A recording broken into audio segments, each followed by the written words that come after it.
Hello and welcome to Eternal in 5. I'm aReNGee, and last time we spoke I claimed that emblems were the fifth and final mechanic in the upcoming Eternal card game set, the Flame of Xulta.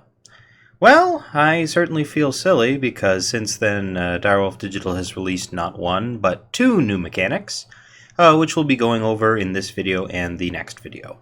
The first of these two mechanics is called Bargain.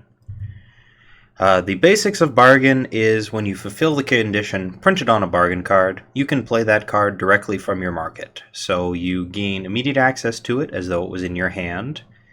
You don't need a merchant or anything to enable it, and you still have to pay the full printed cost on the card, so no discounts here. Additionally, putting a market or a bargain card in your deck gives you access to a market of that color. So we've had a little bit of a change up in how markets work based on how we thought markets work. While this may not be the most recent change, nowadays a deck is invalid if a market contains cards of a color that you don't have market access to. So if you have a fire merchant in your deck, every card in your deck every card in your market must be fire based. If you have a fire and a time merchant, every card must be fire or time, etc.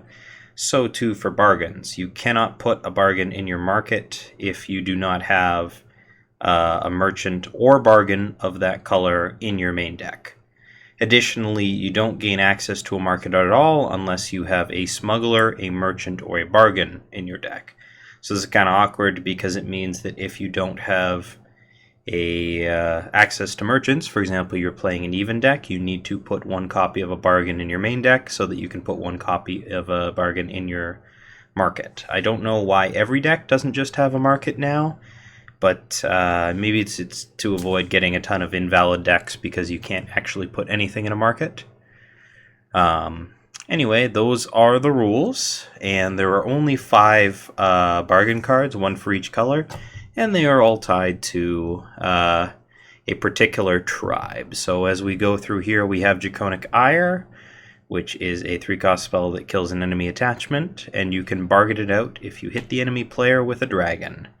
So this is a consideration for dragon decks, if those are a thing. Again, I haven't seen enough support for me to believe that they will be, but if they are, you can pay a 3-cost boar from the market without accessing your without relying on your merchants.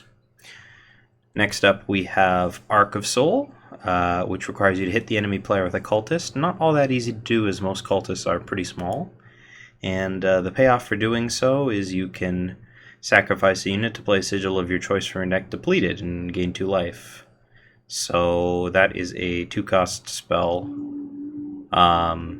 essentially, that you're getting for 1 cost out of the market, which, could be good. You poke in with your random 1/1 occasionally, and then you get to ramp, but will be interesting to see where this lands. I don't anticipate it doing too much because there's so many more reliable ramp options available.